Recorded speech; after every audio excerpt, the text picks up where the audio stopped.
In cities where cranes crowd the skyline, rents are supposed to fall.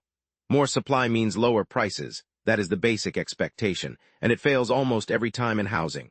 In some of the most actively building metros of the last decade, housing costs kept climbing while construction sites multiplied. The crane on the skyline and the unaffordable rent below it are not contradictions.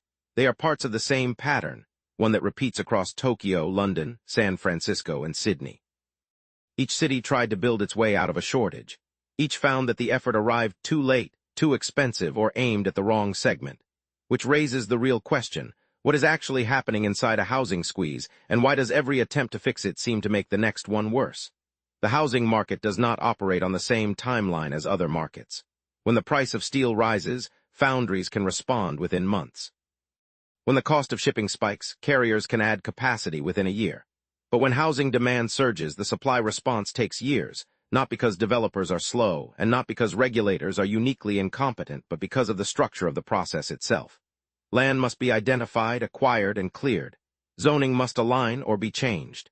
Environmental reviews must proceed. Financing must be secured and drawn down in stages. Construction must begin, proceed through weather and inspections, and finish.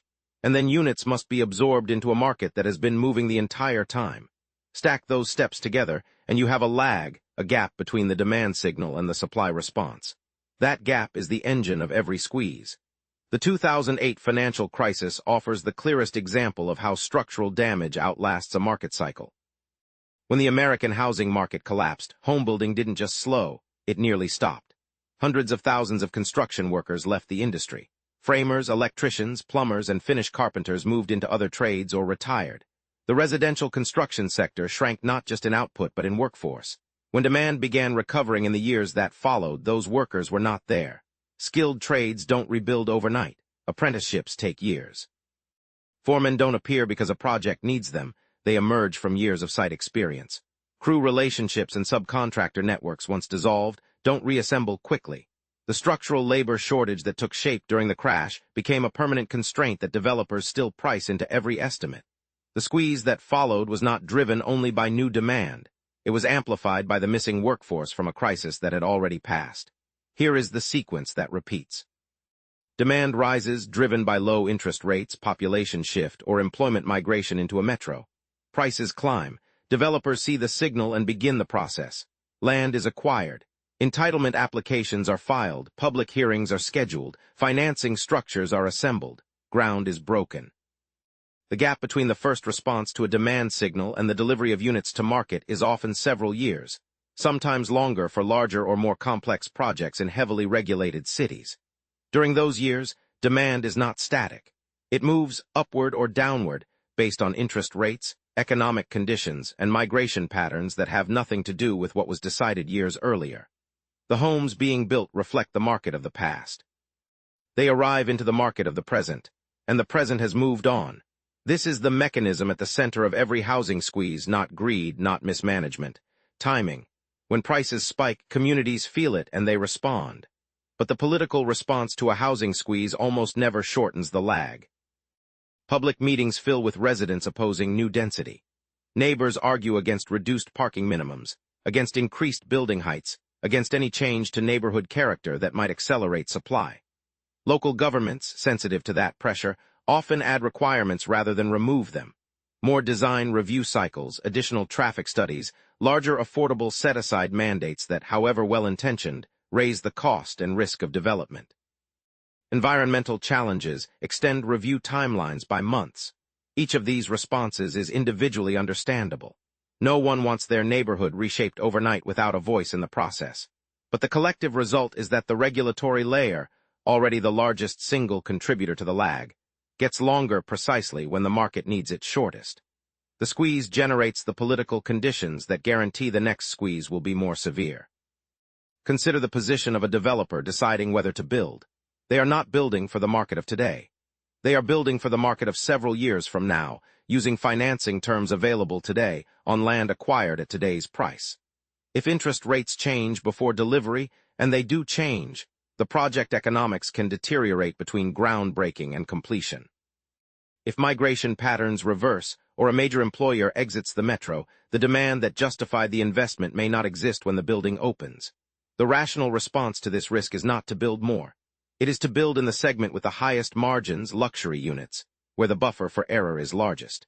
Which is why every housing squeeze tends to produce more high-end supply than the market needs, and not enough supply in the middle. The market is reading the price signal correctly. But the structure of risk and delay bends that response toward the wrong output. Minneapolis offers a concrete case. In 2019, the city eliminated single-family zoning citywide, allowing duplexes, triplexes, and small apartment buildings on any residential lot by right without requiring a public hearing. The goal was to compress the regulatory lag. Instead of a months-long public entitlement process for a small infill project, an owner could proceed with permitting immediately. What followed was not a flood of construction. It was a sustained increase in smaller multi-family buildings, the segment that developers had previously avoided because the entitlement risk was too high relative to the project size. The lag did not disappear, but one of its amplifiers, the public hearing requirement for modest infill, was removed. Rents in Minneapolis grew more slowly than in comparable metros in the years that followed. Not a cure, but a measurable compression of the gap between signal and response, which is the only mechanism that actually interrupts the cycle. The practical takeaway is specific. A housing squeeze is not fundamentally a supply shortage. Supply is growing in most markets that are squeezing. It is not fundamentally a demand problem. Demand reflects real people needing real places to live. It is a lag problem. The gap between when a demand signal arrives and when supply can respond is long enough that by the time supply lands, the conditions that justified it may have already changed.